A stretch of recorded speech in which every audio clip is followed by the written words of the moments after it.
Time, speed, distance problem. A car traveling at 3/8 of its usual speed covered distance 65 kilometers in 2 hours and minutes. Find the usual speed of car.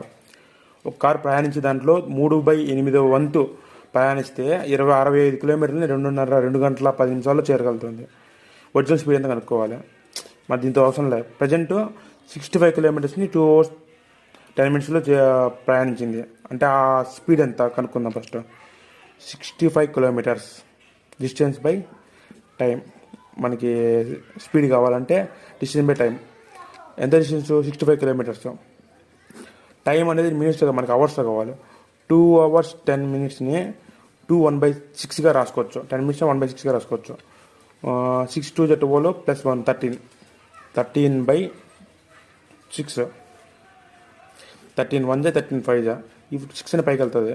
5 × 6 = 30 kilometers. 65 కిలోమీటర్స్ని 2 hours 10 minutesలో ఎంత speed తేలింది? 30 km/hourలో. మనకి ఎంత, ఇది ఎంత వంతు? 3/8. 3 వంతులు వచ్చి 30 కిలోమీటర్లు అయితే km/hour అయితే 8 parts ఎంత? 3 × 10. 8 × 10 80 km/hour. మన ఆప్షన్ 80 ఎక్కడుంది? ఇక్కడ ఉంది. సింపుల్.